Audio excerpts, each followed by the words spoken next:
എല്ലാ പ്രിയപ്പെട്ടവർക്കും ക്രിസ്തുയേശുവിൻ്റെ നാമത്തിൽ സ്നേഹവന്ദനം.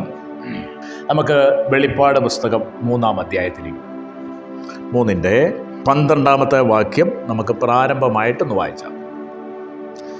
ജയിക്കുന്നവനെ ഞാൻ ദൈവത്തിൻ്റെ ആലയത്തിലെ ഒരു തൂണാക്കും. വെളിപ്പാട് പുസ്തകം AD 95 എഴുതപ്പെട്ടതെന്ന് കരുതപ്പെട്ടു പോരുന്നു. അപ്പസ്തോലനായ യോഹന്നാന് ലഭിച്ച വെളിപ്പാടാണ് ഇത്. ഇതാരെക്കുറിച്ചുള്ള വെളിപ്പാടാ? യേശു ക്രിസ്തുവിനെ. യോഹന്നാനുള്ള വെളിപ്പാട് എന്ന് പറയുമ്പോൾ നമ്മൾ ഓർത്തോണം, യേശു ക്രിസ്തുവിൻ്റെ വെളിപ്പാട്. വെളിപ്പാട് പുസ്തകം 1-ാം അധ്യായം യേശു ക്രിസ്തുവിൻ്റെ മഹത്വമാണ് കാണിക്കുന്നത്. യേശു ക്രിസ്തുവിൻ്റെ മഹത്വം 2 മുതൽ 2-3 അധ്യായങ്ങൾ 7 സഭകളെ കുറിച്ച് ഉള്ള ദൂതാണ്.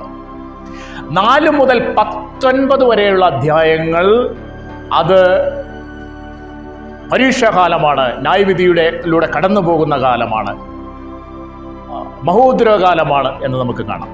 പിന്നീട് കുഞ്ഞാടിൻ്റെ കല്യാണവും 21, 22 വരുമ്പം നിത്യത, ഇതാ പുതിയ ആകാശവും പുതിയ ഭൂമി. അങ്ങനെയാണ് ഇതിൻ്റെ ഒരു അധ്യായങ്ങളെ വിഭജിച്ചിരിക്കുന്നത്. അപ്പോൾ 2-ാം അധ്യായവും 3-ാം അധ്യായവും 7 സഭകളെ കുറിച്ചാണ് പറയുന്നത്. 7 സഭകളെ കുറിച്ചുള്ള ദൂതം. നിങ്ങൾ വെളിപ്പാട് 1-ാം അധ്യായം 12-ാം വാക്യം ഒന്ന് വായിക്കുമോ? എന്നോട് സംസാരിച്ച നാദം എന്ത് എന്ന് കാണുവാൻ ഞാൻ തിരിഞ്ഞപ്പോൾ 7 പൊൻനിലവിളക്കുകളെയും നിലവിളക്കുകളുടെ നടുവിൽ നിലയങ്കി ധരിച്ച് മാറത്ത് പൊൻകച്ച കെട്ടിയവനായി മനുഷ്യപുത്രനോട് സദൃശനായവനെയും കണ്ടു. യേശു കർത്താവ് തന്റെ മഹത്വത്തിൽ യോഹന്നാൻ ഒന്ന് പ്രത്യക്ഷപ്പെട്ടു, ഒന്ന് വെളിപ്പെടുത്തി കൊടുത്തു. യോഹന്നാൻ പത്മോസ് എന്ന് പറയുന്ന ദ്വീപിൽ ഏകാന്ത തടവിലാണ്. ആ സമയത്ത് തനിക്ക് യേശു കർത്താവ് തൻ്റെ മുൻപിൽ ഒരു ദർശനത്തിൽ വെളിപ്പെടുകയാണ്. എങ്ങനെ കണ്ടേ? നിലവിളക്കുകളുടെ നടുവിൽ നിലയങ്കി ധരിച്ച് മാറത്ത് പൊൻകച്ച കെട്ടിയവനായി, വെള്ളോടിന് സദൃശമായ കാലുള്ള, അഗ്നിജാലയ്ക്കൊത്ത കണ്ണുള്ള, പെരുവെള്ളത്തിന്റെ ഇരച്ചിൽ പോലെ ശബ്ദമുള്ള യേശു കർത്താവിനെ മഹത്വത്തിൽ കാണുകയാണ്. ഇവിടെ 7 നിലവിളക്കുകളുടെ നടുവിലാണ് കാണുന്നത്. 2-ന്റെ 1 വായിച്ച് 2-ന്റെ 1. ഇവിടെ എങ്ങനെയാ കണ്ടേ? 7 നക്ഷത്രം വലം കയ്യിൽ പിടിച്ചുകൊണ്ട് 7 പൊൻനിലവിളക്കുകളുടെ നടുവിൽ നടക്കുക. അവിടെ കണ്ടത് യേശുവിന്റെ നടുവിൽ നിൽക്കുന്ന കണ്ടു. പക്ഷെ ഇവിടെ എങ്ങനെയാ പറഞ്ഞേ? 7 നിലവിളക്കുകളുടെ നടുവിൽ ഉലാത്തുന്നവൻ എന്ന് പറഞ്ഞാൽ അർത്ഥം നമ്മുടെ യേശു കർത്താവ് ജീവനുള്ളവനാണ്. നമ്മുടെ കർത്താവ് മരണത്തെ ജയിച്ചു. മരണത്തിന്റെയും പാതാളത്തിന്റെയും താക്കോൽ എൻ്റെ കൈവശമുണ്ട്. ഞാൻ മരിച്ചവനായിരുന്നു, എന്നാൽ ഇപ്പോൾ ജീവിക്കുന്നു. യോഹന്നാനെ ഭയപ്പെടേണ്ട എന്ന് അവന്റെ തോളിൽ തട്ടി അവനെ ധൈര്യപ്പെടുത്തി. നമ്മുടെ കർത്താവ് ജീവിക്കുന്നു എന്നുള്ളതാണ് ഇതെല്ലാം നമുക്ക് കാണിക്കുന്നത്. പിന്നെ 7 വിളക്ക് എന്താണ്? 7 സഭയാണ്. 7 നക്ഷത്രമോ? വലങ്കൈ പിടിച്ചിരിക്കുന്ന 7 നക്ഷത്രം 7 സഭയുടെ ഉപദേഷ്ടാക്കന്മാർ, പാസ്റ്റേഴ്സ്, ആ സഭയിലെ ഇവാഞ്ചലിസ്റ്റ്, ആ സഭയിലെ വചനം പഠിപ്പിക്കുന്ന ആളുകൾ, അവരാണ് 7 ദൂത് കൊടുക്കുന്നവർ, മെസ്സഞ്ചർ. അവർക്കാണ് യോഹന്നാൻ ഇത് എഴുതുന്നത്. ഇനി വിഷയത്തിലേക്ക് വരാം. ഇനി 3-ന്റെ 12 നമ്മൾ വായിച്ചു. അവിടെ നമ്മൾ വായിച്ചിങ്ങനെയാണ്. 3-ന്റെ 12 നോക്കൂ. ജയിക്കുന്നവന് ഞാൻ എൻ്റെ ദൈവത്തിൻ്റെ ആലയത്തിലെ തൂണാക്കും. ഈ ബൈബിൾ ടെർമിനോളജി ഉണ്ട്, പൊതുവായ തത്വം. അത് പഠിക്കുമ്പോൾ ഇതിനെ നമുക്കൊന്ന് ഈ 7 മുതൽ 12 വരെ ഉള്ളതിനെ നമുക്ക് 1, 2, 3, 4 എന്നൊന്ന് മനസ്സിലാക്കാം. അതിൽ 1 പരിചയപ്പെടുത്തുകയാണ്. 1 പരിചയപ്പെടുത്തൽ. 2 അഭിനന്ദനം, സഭയെ അഭിനന്ദിക്കുക. 3 സഭയെക്കുറിച്ചുള്ള ആക്ഷേപം പറയും. 4 സഭയെ പ്രബോധിപ്പിക്കും. 5 സഭയ്ക്കൊരു മുന്നറിയിപ്പ് കൊടുക്കും. 6 സഭയെ വിവേചിക്കും. 7 പ്രതിഫലത്തെക്കുറിച്ച് സഭയോട് പറയും. ഇതാണ് ബൈബിൾ ടെർമിനോളജി. അപ്പൊ ഇവിടെ 1-ാമത് പരിചയപ്പെടുത്തുക. 7-ാം വാക്യം. ആരാണ് ഈ സഭയ്ക്ക് ദൂത് കൊടുക്കുന്നവനെന്ന് പരിചയപ്പെടുത്തുക. 7-ാം വാക്യം വായിച്ചേ. 3-ന്റെ. അപ്പൊ ഫിലദൽഫിയ സഭയോട് ഈ ദൂത് നിങ്ങൾക്ക് തരുന്നവൻ ആരാണെന്ന് പറയുക. അവൻ ആരാണെന്നാ പറഞ്ഞേ? അവൻ വിശുദ്ധനും സത്യവാനും ദാവീദിന്റെ താക്കോൽ കൈവശമുള്ളവനും ആരും അടയ്ക്കാതെ വണ്ണം തുറക്കുന്നവനും ആരും തുറക്കാതെ വണ്ണം അടയ്ക്കുന്നവനും അരുളി ചെയ്യുന്നു.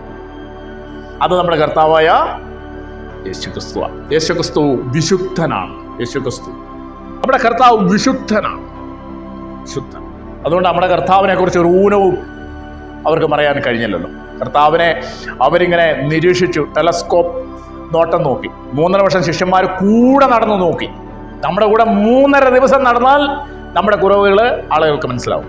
3.5 വർഷം അവൻ്റെ കൂടെ നടന്നിട്ടും അപ്പോസ്തലനായ പത്രോസ് പറഞ്ഞു, അവൻ പാപം ചെയ്തിട്ടില്ല, അവൻ്റെ വായിൽ വഞ്ചനയൊന്നും ഉണ്ടായിരുന്നില്ല. പൗലോസ് പറഞ്ഞു, അവൻ പാപം അറിഞ്ഞിട്ടില്ല, പാപം അറിയാത്തവനെ നാം അവനിൽ ദൈവത്തിൻ്റെ പാപം അറിഞ്ഞിട്ടില്ല. യോഹന്നാൻ എന്ത് പറഞ്ഞു? ഇവൻ പാപം ചെയ്തിട്ടില്ല. എത്ര മഹത്വമാണ് നമ്മുടെ കർത്താവ്. അവ സത്യവാൻ, വിശുദ്ധൻ മാത്രമല്ല സത്യവാൻ. പിന്നെ പറയാ തന്റെ അധികാരം പോലെ ദാവീദിന്റെ താക്കോൽ കൈവശമുള്ളവനാണ് എന്നിട്ട് പറയാം അല്ലേ, അവനാണ് ആരും. അപ്പൊ ഒന്ന് പരിചയപ്പെടുത്തുക, ഫിലദെൽഫിയ സഭയെ നിങ്ങളോട് ഈ ദൂത് പറയുന്നവൻ വിശുദ്ധനും സത്യവാനും ദാവീദിന്റെ താക്കോൽ കൈവശമുള്ളവനുമാണെന്ന് ഒന്നാമത് പരിചയപ്പെടുത്തുക. രണ്ടാമത് അഭിനന്ദനമാണ്. ടെർമിനോളജിയാണ് പറയുന്നത്. ഒന്ന് പരിചയപ്പെടുത്തി കത്തെഴുതുമ്പോൾ, 2 അഭിനന്ദിക്കുക. 8-ാം വാക്യത്തിലെ ബി പാർട്ട് മാത്രം വായിച്ച്, നീ എൻ്റെ വചനം കാത്തു. അഭിനന്ദിക്കുക സഭയെ അഭിനന്ദിക്കുക. ഈ ഫിലദെൽഫിയ സഭയ്ക്ക് ഒരു ഗുണമുണ്ട്, ഒരു ക്വാളിറ്റി ഉണ്ട്. എന്താണ്? ഫിലദെൽഫിയ സഭ എൻ്റെ വചനം കാത്തു. മറ്റനേക സഭകൾ വചനം കാക്കാതെ വന്നപ്പോൾ ഫിലദെൽഫിയ സഭ വചനം കാത്തു. വചനത്തെ കാത്തു. വചനം കാത്തു സൂക്ഷിക്കണം, വചനം അനുസരിക്കണം, ഉപദേശ സത്യങ്ങൾക്ക് വേണ്ടി നിലകൊള്ളണം. നിങ്ങൾക്കറിയാമോ, ബാക്കി 7 സഭകളിൽ 6 സഭകളെ കുറിച്ചും കർത്താവ് കുറ്റം പറയുക. കർത്താവ് കുറ്റം പറയാത്ത ഒരു സഭയേ ഉള്ളൂ. അതേതാണ്? ഫിലദെൽഫിയ സഭ. ഒരു കുറ്റവും പറയുന്നില്ല. ഇവിടെ പറയുകയാണ്, ഒരു അഭിനന്ദനമാണ്. രണ്ടാമത് പരിചയപ്പെടുത്തി കഴിഞ്ഞപ്പോൾ എന്താണ്? നീ എൻ്റെ വചനം കാത്തു. എന്താ വചനം കാക്കണം എന്ന് പറഞ്ഞേ? തെറ്റായ ഉപദേശങ്ങളുള്ള ആ സമൂഹത്തിലാണ് നമ്മൾ ജീവിക്കുന്നത്. തെറ്റായ ഉപദേശം, എന്തുമാത്രം ദുരുപദേശങ്ങളുടെ ലോകമാണ് നമ്മുടെ ലോകം. ആ സ്ഥലത്ത് ഈ സത്യവചനത്തെ മുറുകെ പിടിച്ചുകൊണ്ട് നിന്ന ഒരു സഭയാണ് ഫിലദെൽഫിയ സഭ. അതാണ് കർത്താവ് പറഞ്ഞേ, ഫിലദെൽഫിയ സഭയെ നീ എൻ്റെ വചനം കാത്തു, നീ എൻ്റെ വചനം അനുസരിച്ചു എന്ന് പറയേ. എന്താണ്? ഉപദേശത്തിന് വേണ്ടി നിൽക്കുവാൻ കഴിയണം നമുക്ക്. എന്താണ് കർത്താവ് പറഞ്ഞത്? നിന്റെ വചനത്തെ മുറുകെ പിടിച്ച് നിൽക്കണം. ഫിലദെൽഫിയ സഭയ്ക്കുള്ള ഒരു ക്വാളിറ്റി എന്താണ്? സഭ തകർന്നു പോകാതിരിക്കണമെങ്കിൽ, സഭ ദുരുപദേശം കടന്നു വരാതിരിക്കണമെങ്കിൽ നമ്മൾ ജാഗ്രതയുള്ളവരായിരിക്കണം. ഫിലദെൽഫിയ സഭ അങ്ങനെ ജാഗ്രതയുള്ളവരായിരുന്നു. അവരെന്ത് ചെയ്തു? അവർ ദൈവത്തിന്റെ വചനം കാത്തു. അതായത് കാര്യം അല്ലേ. ഈ ഇങ്ങനെയുള്ള ദുരുപദേശങ്ങൾ വരുമ്പോൾ നമ്മൾ അതിനെ തിരിച്ചറിയുവാനായിട്ട് നമുക്ക് കഴിയാം. അതിൻ്റെ 8ന്റെ സി പാർട്ടിൽ അങ്ങനെയല്ലേ വായിച്ചത്? നീ എൻ്റെ വചനം കാത്തു, എൻ്റെ നാമത്തെ നിഷേധിച്ചില്ല. ക്രിസ്തുവിന് വേണ്ടി നിന്നു, കർത്താവിന് വേണ്ടി നിന്നു. അങ്ങനെ നിൽക്കണം ദൈവസഭ. നമ്മളൊക്കെ അങ്ങനെ പോകുന്നവരാണ്. നമ്മൾ കുരിശുവള്ളിയും ഒക്കെ വിട്ടു പോകുന്നവരാണ്. കാരണം എന്താ? നമ്മൾ ദൈവവചനത്തെ മുറുകെ പിടിച്ചു. വചനം കാത്ത സമൂഹമാണ് നമ്മൾ. വചനത്തിനു വേണ്ടി നിലകൊള്ളുന്ന ആളുകളാണ് നമ്മൾ. അതുകൊണ്ടാണ് നമ്മുടെ ആരാധന ദൈവത്തിന്റെ വചനപ്രകാരമാണ് നമ്മൾ കർത്താവിനെ ആരാധിക്കുന്നത്. എന്തേ? കർത്താവ് വരാറായി. നമ്മൾ ഇന്ന് ഉച്ചയ്ക്ക് പാടിയ പാട്ട് നിങ്ങൾ ഓർക്കുന്നില്ലേ? കാഹളം ധ്വനിക്കാറായി, നമ്മുടെ പ്രിയൻ വരുവാൻ സമയമായി, ഒരുങ്ങിക്കോണം, വചനത്തെ മുറുകെ പിടിച്ചുകൊള്ളണം. നമ്മൾ എടുക്കപ്പെടാനായിട്ട് സമയമായി എന്ന് നമ്മൾ മറന്നു പോകരുത്. നിങ്ങൾക്കറിയാമോ, 1-ാം നൂറ്റാണ്ടില് ആദിമസഭ ഉപദ്രവിക്കപ്പെട്ട കാലമുണ്ട്. ആദിമസഭയിൽ ഈ വചനം വിട്ട് സമുദായത്തിലേക്ക് മടങ്ങി വരുവാൻ വേണ്ടി വിശ്വാസത്തിൽ വന്ന ആദ്യകാല വിശ്വാസികളെ അവരെ സിംഹക്കുഴിയിലിട്ടിട്ടുണ്ട്. അവരെ തീപ്പന്തങ്ങളാക്കി കത്തിച്ചിട്ടുണ്ട്. അവരെ ഈർച്ചവാളിനാൽ പൊള്ളയായ തടിക്കുള്ളിൽ വെച്ച് വാളുകൊണ്ട് അറുത്തുമുറിച്ചിട്ടുണ്ട്. അതുപോലെ റോമൻ കൊളോസിയത്തില് അവരെ വിളക്കുകളായി കത്തിച്ചിട്ടുണ്ട്, എണ്ണത്തുണി ചുറ്റി. വചനം വിട്ടോളാൻ പറഞ്ഞു ഈ വചനത്തിന് വേണ്ടി. പക്ഷേ അവരെന്ത് ചെയ്തു? അവർ ഈ വചനം കാത്തു.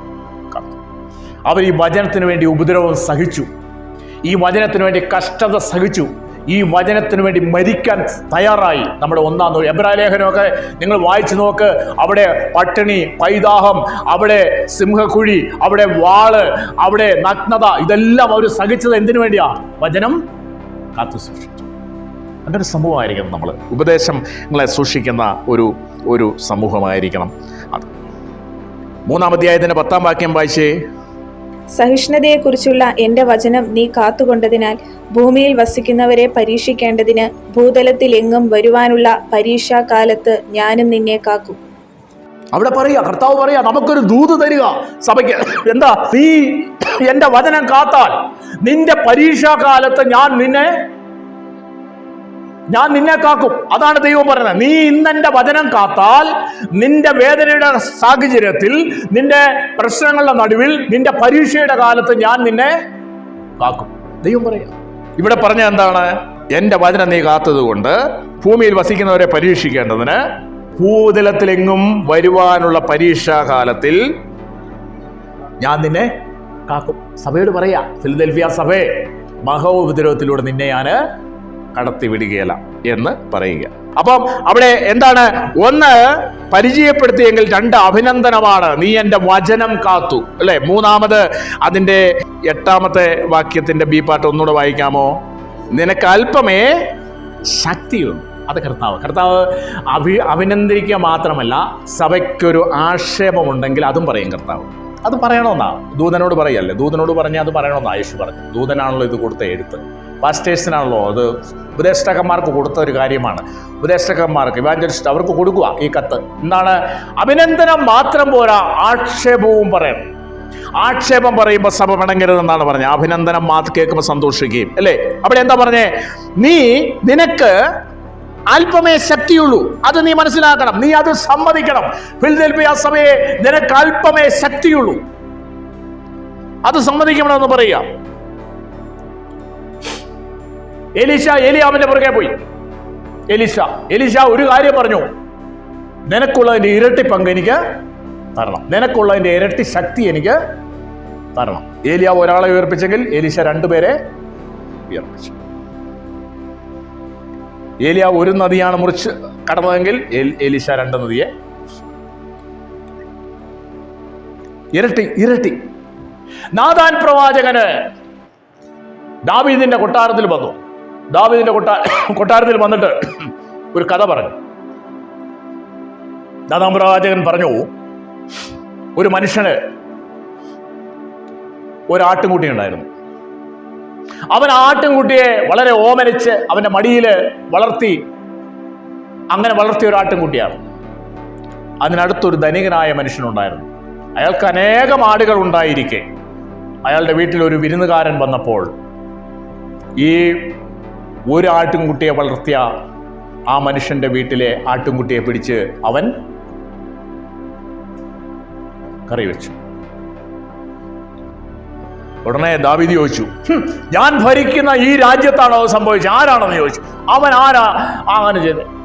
100 ആട്ടിൻകുട്ടി ഉണ്ടായിരിക്കെ ആ ഒരുത്തൻ അവന്റെ മാറിൽ ഇട്ട് വളർത്തിയ ആ ഒരു ആട്ടിൻകുട്ടിയെ കൊന്നവൻ ആരാണ്? അവൻ മരണയോഗ്യനാണെന്ന് പറഞ്ഞു. നാഥാൻ പ്രവാചകൻ എന്നാ പറഞ്ഞു?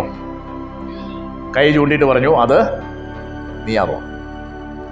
ആ ഒറ്റ വാക്കിൽ ദാവീദിന് കാര്യം മനസ്സിലായി. പാപത്തെ പാപമെന്ന് പറയും. അതാണ് ഫിലദൽഫിയ സഭയോട് പറഞ്ഞത്. ആക്ഷേപം. നീ ചെയ്ത വലിയ പാപമാണെന്ന് പറഞ്ഞു. നീ ചെയ്തത് വലിയ പാപം. പിന്നീട് എഴുതിയ സങ്കീർത്തനമാണ് 51. ദാവീദ് പോയി, അവന് ഒരു കാര്യം മനസ്സിലായി. ഞാൻ രാജാവൊക്കെയാ, ഞാൻ ഈ രാജ്യത്തിന്റെ രാജാവാണ്, പക്ഷേ ഞാൻ തെറ്റി, പൊറുക്കാൻ മേലാത്ത തെറ്റ്. അവൻ പോയി ചാക്കൊടുത്തു. അവന്റെ താഴ്മയെ ചാക്കൊടുത്ത് ദൈവസന്നിധിയിൽ ഇരുന്ന് കരഞ്ഞു. അവൻ ഉറക്കെ കരഞ്ഞു, എൻ്റെ രക്ഷയുടെ സന്തോഷം നീ എടുത്ത് കളയരുതേ, നിന്റെ ആത്മാവിനെ എനിക്ക് തിരികെ, അല്ലേ? അങ്ങനെ പറഞ്ഞു. ആക്ഷേപം പറഞ്ഞപ്പോൾ ഓൾറെഡി സറണ്ടറായി. എനിക്ക് അങ്ങനെ ഒരു കുറവുണ്ടെങ്കിൽ ആ ഓൺ ദ സ്പോട്ടിൽ എനിക്ക് അല്പമേ ശക്തിയുള്ളൂ എന്ന് പറഞ്ഞ് സറണ്ടറായി. ഇവിടെ സഭയോട് പറയുക, നിനക്ക് അല്പമേ ശക്തി. 2 ശമൂവേൽ 3-ാം അധ്യായം എടുത്ത് 2 ശമൂവേൽ 3-ാം അധ്യായം 38-39 ഒന്ന് വായിച്ചേ. രാജാവ് തന്റെ ഭൃത്യന്മാരോട്, ഇന്ന് ഇസ്രയേലിൽ ഒരു പ്രഭുവും മഹാനുമായവൻ പട്ടുപോയി എന്ന് നിങ്ങൾ അറിയുന്നില്ലയോ? ഞാൻ രാജാഭിഷേകം പ്രാപിച്ചവൻ എങ്കിലും ഇന്ന് ബലഹീനനാകുന്നു.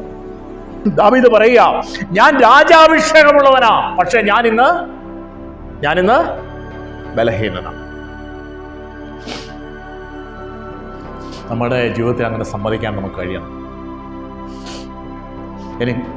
നിനക്ക് അല്പമേ ശക്തിയോ, ഞാൻ രാജാഭിഷേകമുള്ളവനാണ്, പക്ഷേ ഇന്ന് ഞാൻ ബലഹീനനാണ് എന്ന് പറയുക. അതൊരു സമ്മതമാണ്. അങ്ങനെ പ്രാർത്ഥിക്കണം കേട്ടോ. ഞാൻ നിങ്ങൾക്കൊരു സജഷൻ തരാം. നമ്മുടെ പ്രാർത്ഥനാ മുറിയിൽ പ്രാർത്ഥിക്കുമ്പോൾ കർത്താവിൻ്റെ മുമ്പിൽ ഒരു 10 മിനിറ്റ് മൗനമായി ഇരിക്കണം. നമ്മുടെ ജീവിതത്തിൽ വാക്കോ ചിന്ത പ്രവൃത്തിയിലൊക്കെ വന്ന കുറ്റങ്ങളെ കുറവുകളെ പരിശുദ്ധാത്മാവ് ഒരു സ്ക്രീനിൽ എന്ന പോലെ നമ്മളെ കാണിക്കും. അപ്പോൾ സമ്മതിക്കണം, കർത്താവേ ഞാൻ ബലഹീനനാണ്, കഴുകണമിരുന്നു. ഞാൻ ദൈവമക്കളോട് പറയാം, നിങ്ങൾ അങ്ങനെ ചെയ്തെങ്കിലേ നിങ്ങൾക്ക് ദൈവവുമായി ഒരു ഇൻറ്റിമേറ്റ് ഫ്രണ്ട്ഷിപ്പ് ഉണ്ടാവും, ഒരു ബന്ധം ഉണ്ടാവത്തുള്ളൂ. പിതാവ് നിങ്ങളുടെ അടുത്ത് വന്ന് നിൽക്കത്തുള്ളൂ, പുത്രൻ നിങ്ങളുടെ അടുത്ത് വന്നിരിക്കത്തുള്ളൂ. നമുക്കൊരു ബന്ധം ഉണ്ടാകും. അങ്ങനെയാ വചനം പറയുന്നത്. അങ്ങനെയാ, ലംഘനം മറച്ചു വെക്കുന്നവന് ശുഭം വരികല.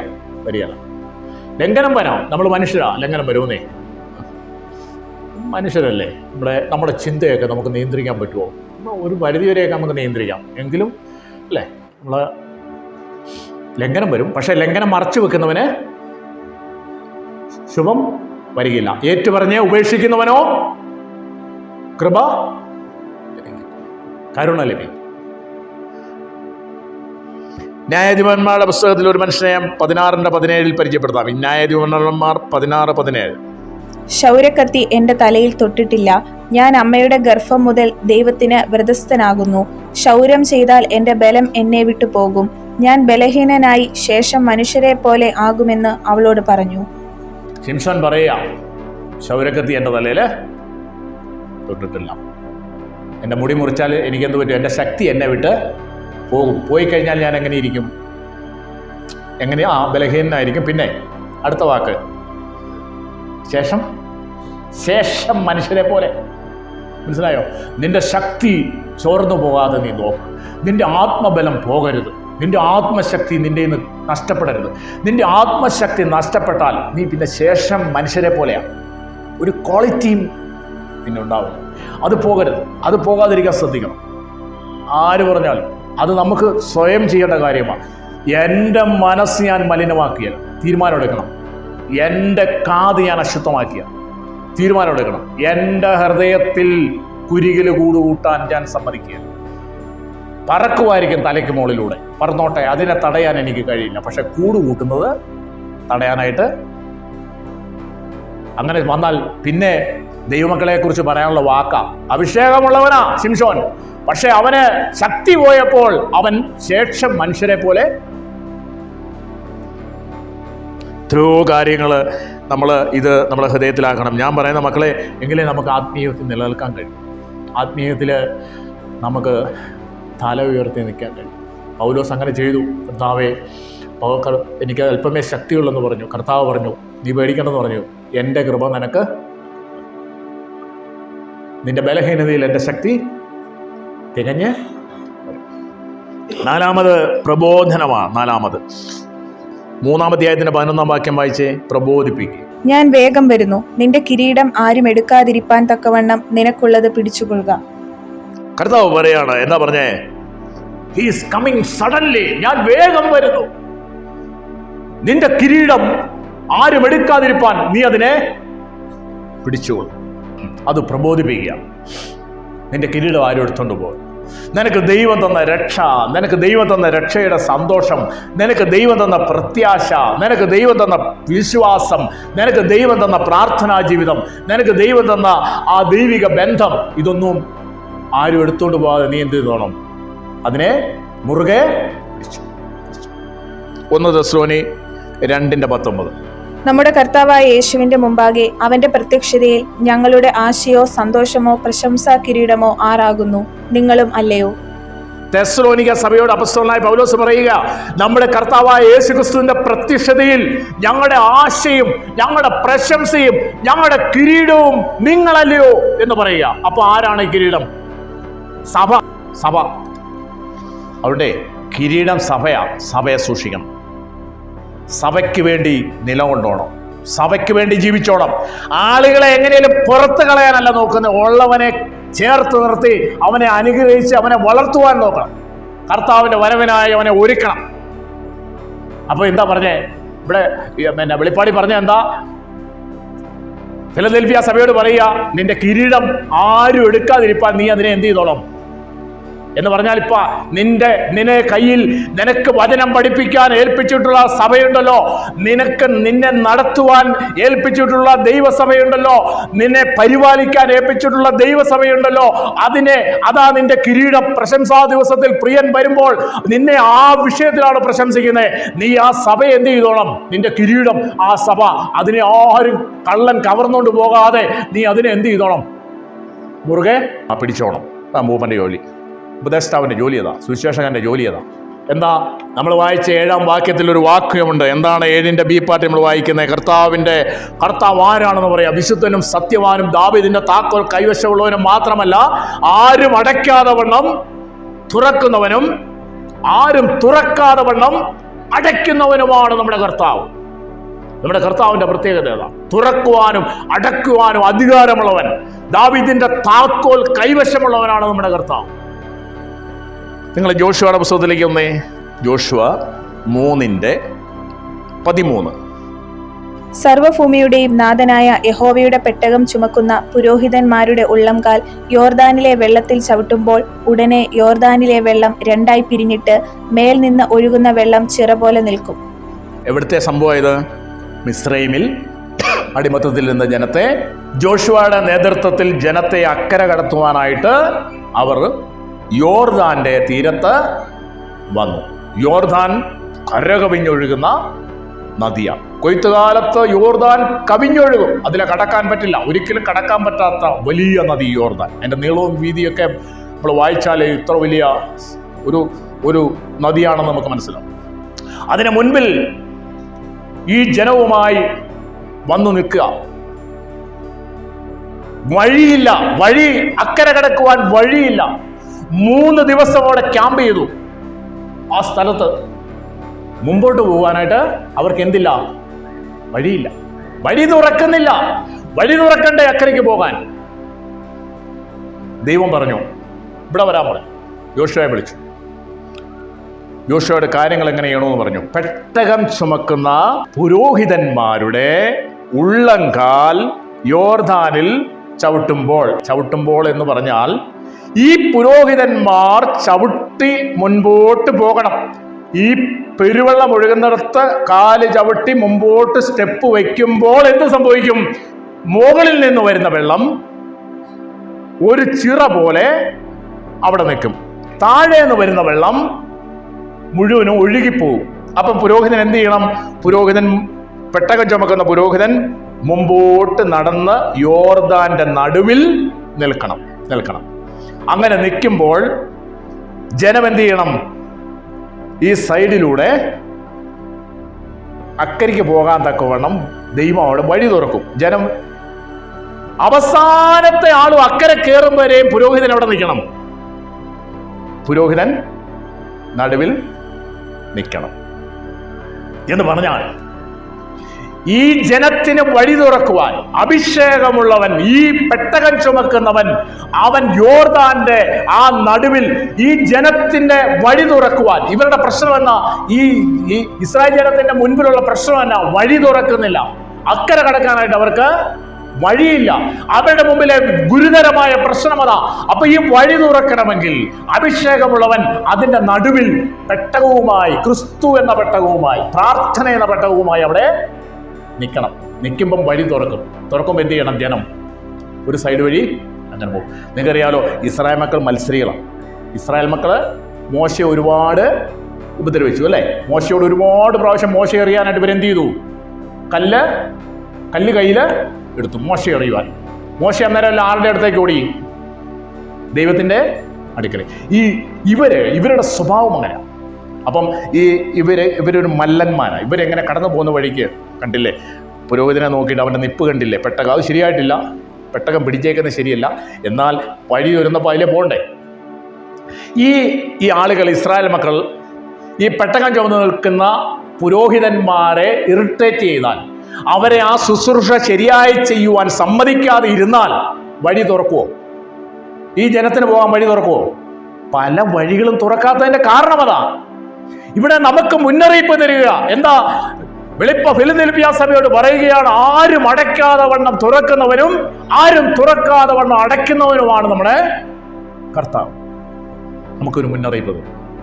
അതുകൊണ്ട് അവരാ പെട്ടകവുമായി നിൽക്കാൻ, അല്ലേ, അവസാനത്തെ ആള് പോകും വരെയും പുരോഹിതന്മാർ പെട്ടകവുമായിട്ട് അവിടെ നിന്നു. യോർദാന്റെ നടുവില്, നിന്റെ പ്രശ്നത്തിന്റെ നടുവിൽ അവർ നിൽക്കണം. നിന്റെ പ്രശ്നം നീറുന്ന വിഷയത്തിന്റെ നടുവിൽ അവർ നിൽക്കണം. അവര് പ്രാർത്ഥിക്കണം. അവൻ ക്രിസ്തു എന്ന പെട്ടകം ചുമലിൽ വഹിച്ചുകൊണ്ട് നിന്നെ ചുമലിൽ മാറിൽ 12 പതക്കങ്ങളായി 12 ഗോത്രത്തെയും വഹിക്കുന്ന പുരോഹിതൻ എന്ന നിലയിൽ നിന്റെ നീറുന്ന വിഷയത്തിന്റെ നടുവിൽ അവൻ നിൽക്കണം. എങ്കിലേ നിനക്ക് വഴി തുറക്കത്തു. ഇറിറ്റേറ്റ് ചെയ്യും.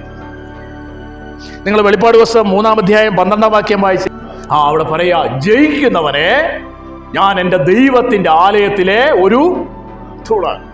തോറ്റവരെ ആ തൂണാക്കും എന്നല്ല പറഞ്ഞേ. പിന്നെയോ, നമ്മുടെ സഭകളിലൊന്നും പ്രശ്നമില്ലാത്ത പല സഭകളിലും തോറ്റവരാണ് സഭയുടെ നെടുന്തൂണ്. പക്ഷേ കർത്താവിടെ പറഞ്ഞ ആരെ ആക്കുന്നാ പറഞ്ഞേ? ജയിക്കുന്നവനെ ഞാൻ എൻ്റെ ആലയത്തിലെ ഒരു തൂണാക്കും. നമുക്ക് ജയിക്കണം, പലതിനെ ജയിക്കണം. അതുകൊണ്ട് നമുക്ക് സഭ എടുക്കപ്പെടാൻ സമയമായി. അതുകൊണ്ട് ഫിലദെൽഫിയ സഭയോട് പറയുകയാണ്, നീ നിന്റെ കിരീടം മുറുകെ പിടിച്ചോണം, നീ വചനം കാത്തു സൂക്ഷിച്ചോണം, നീ കർത്താവിന് വേണ്ടി ഉറച്ചു നിൽപ്പാൻ ഇടയായിത്തീരണം.